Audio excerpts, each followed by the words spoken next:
қадірлі достар, сіздерде бүгінгі сабағымызда динакорд пульттағы эффектіні қалай қосу, яғни обработкаларын қалай қосу жөнінде таныстыратын боламыз.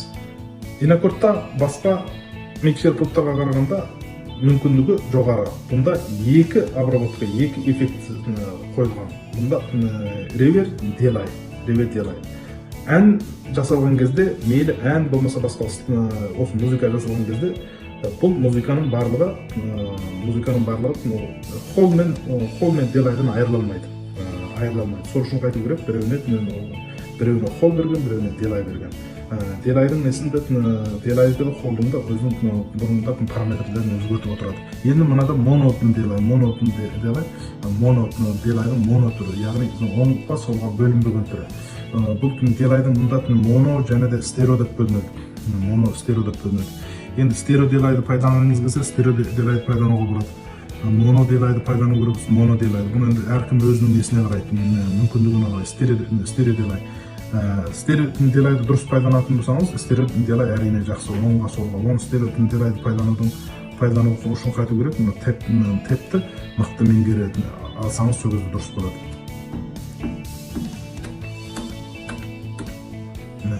Соған қарай өзгеріп отырады. Стерео делай екі колонка болса, оңға солға делайлар өзгеріп отырады. Сондай. Енді бұны қалай қосамыз дегенде, динакордтың жаңағы эффекттің кіру шығу деген нәрсесі бар. Мынау шығару міне. Мынау эффекттің шығару болса фейдер. FX1, FX2 қосу. Енді осы шыққан FX-ге әрбір каналдың несін, мысалы микрофон болатын болса, микрофонның дұрысын шақырамыз. Шақырмасақ, шақырылмаған эффекттер қосылмайды. Әрине музыкаға біз эффект қоспаймыз, сондықтан бұл музыка бұны мынаға шақырмаймыз.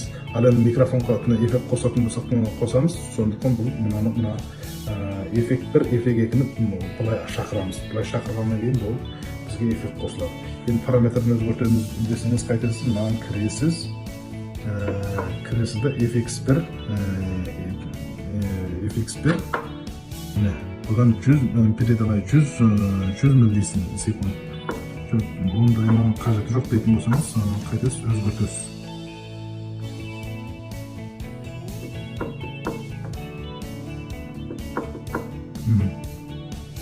Өзгертуге болады. Бұны азайтып көбейтуге болады. Ол сіздің негізгі байланысты жаңағы техникаңызға байланысты енді.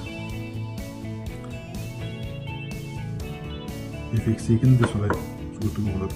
510-ні көбейтуге, азайтуға болады. Енді әдетте темпісі ақырын әндердікі әрине делай көбірек болады, ұзынырақ болады. Темпісі тезірегендердікі қысқа болады. Темпісі тезірегендердікі 4-4, солардікі әдетте 400-300-ның ішінде болады. 230 дегендей сондайларға болады. Енді темпісі ақырын әндер 800-900 деген біздің өтімді вальс әндерді осы 600-700-800 соның өмір жүріне кетеді.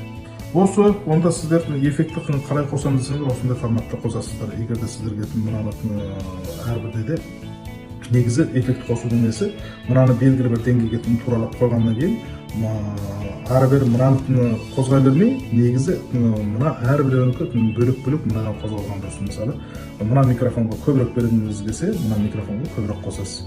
Азырақ бергіңіз келсе, азырақ қосасыз. Мынаны былай қосасыз, бірақ мынау өзгермеу керек. Кейбір әнші көбірек талап қылады, кейбір әнші азырақ талап қылады. Соның әннің жағдайына қарай қосасыз. Бірақ мынау сол стандарт орындатын тұрып өзгермейді. Қалғаны осымен жасайтын боласыз.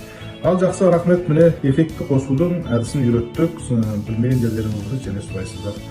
Сау болыңыздар.